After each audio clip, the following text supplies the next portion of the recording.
name is David, pronounced David, not D4VD. I'm from Queens, New York. I'm in Houston now. Here go the update on the David clip right now. Inside a Los Angeles courtroom Monday, David Burke, also known as the musician David, dressed in a black sweatshirt, stood behind a glass partition as his attorney entered his plea of not guilty. We believe the actual evidence will show David Burke did not murder Celeste Rivas Hernandez. The 21-year-old is charged with first-degree murder with special circumstances in the death of 14-year-old Celeste Rivas, including committing the crime for financial gain, lying in wait, and murdering a witness in an investigation. If convicted, he could face the death penalty. Good morning. My name is Nathan Hochman. I'm the District Attorney of Los Angeles County. With me up here is Los Angeles Police Department Chief Jim McDonald. Also at this podium on the DA side are the Assistant District Attorney Maria Ramirez, who oversees our special operations.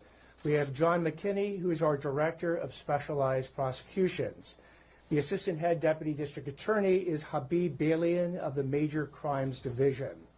Deputy District Attorney Beth Silverman of the Major Crimes Division will be the lead prosecutor on this case.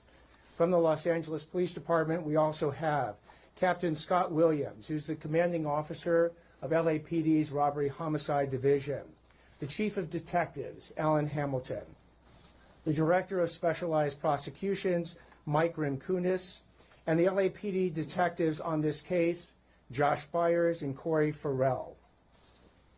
Today, I am announcing the charges against David Anthony Burke, the musician known as David, spelled D4VD, in connection with the brutal and horrific murder of Celeste, a 14-year-old at that time. These charges include the most serious charges that a DA's office can bring. That is first-degree murder with special circumstances.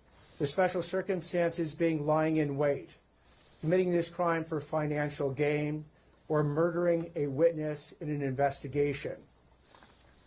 These special circumstances carry with it, along with the first-degree murder charge, a maximum sentence of life without the possibility of parole or the death penalty. The determination on whether or not the District Attorney's Office will seek the death penalty will be made at a later time.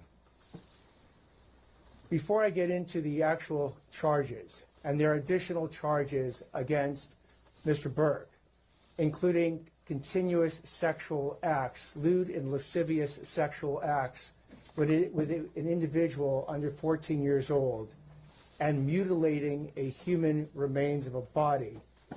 Before I get into the description of these charges and their seriousness, I want to look at this as a parent. I am a parent of 3 children, and a parent's nightmare is a situation where your daughter goes out one night and never comes back.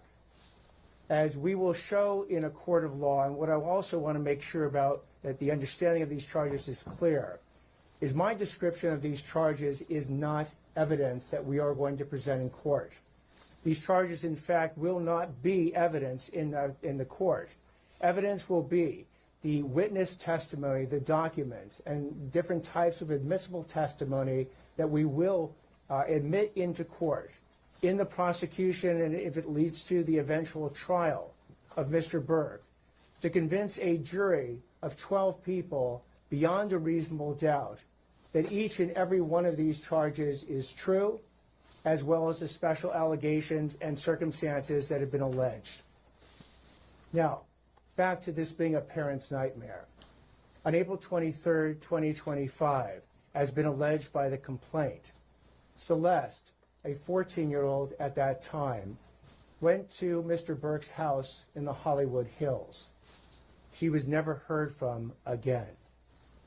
On September 8th, 2025, as alleged in the complaint, Miss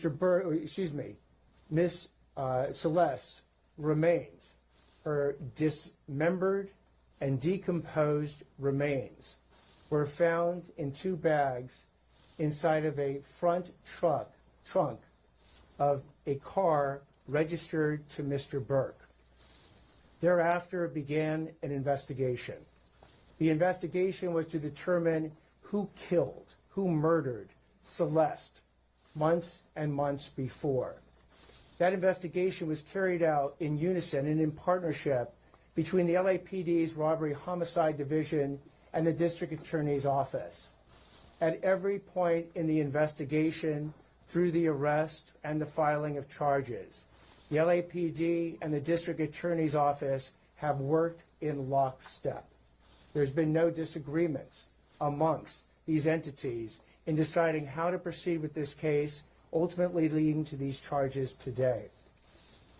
So what you have as well with these charges is that, again, there are 3 sets of charges that have been brought. The first-degree murder with special circumstances, and again, those special circumstances are lying in wait. That Celeste went to Mr. Burke's home on the night of April 23rd, 2025, as alleged in the complaint, at his invitation, and again, was not heard from again. The second is a special circumstance being that this murder was committed for financial gain. As the evidence will show in court, the financial gain was for Mr. Burke to maintain his very lucrative musical career that Celeste was threatening on that particular night. The third charge, in addition to lying in wait and for financial gain, is murdering a witness to an investigation. In this particular case, as the evidence will come out in court, the witness to the investigation was Celeste. And the investigation was into the lewd and lascivious sexual acts committed by Mr. Burke that is the subject of count 2 of this complaint with Celeste while she was under 14 years old. Where I'm at right now. Genuinely? Returning, well, figuratively, spiritually, that's like, I want to dive into this album as my entire aesthetic and my entire being is like withered. My entire being. What does it mean to be withered? So the entire aesthetic of this project is returning to the dust. A rose grows from the dirt and then it also decays back into the dirt. So with this project, the way I made it, the way I'm talking about the themes on this project, the way I'm talking about my emotions and my feelings, it's all returning to the dirt with this. It's like a entire life cycle. You know? In a life cycle that connects to the other EPs, possibly Petals to Thorns, and then the Lost Petals. Yep. It's all a through line. So basically, with Petals to Thorns, I view that as my introduction. That was my debut, you know. And then with the Lost Petals, it's kind of continuation of that story, and then this is like the ending of it. So people use their debut sometimes to be like, "Oh, this is me, and this is me and my art." But this is like the closing of a chapter, especially for like my main fans, and even for the new people that's coming in. They can recontextualize my music with the previous project. So it's a good way for everybody to get into it. In the back of my mind, you died, and I didn't even cry. No, not a single tear. And I'm sick of waiting patiently for someone that won't even arrive.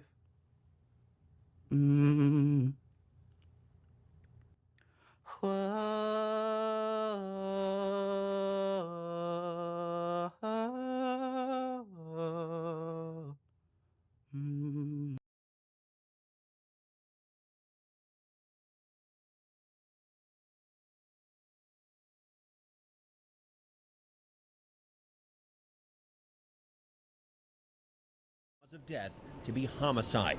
Tonight, David's attorneys say in a statement the actual evidence in this case will show that David Burke did not murder Celeste Rivas Hernandez,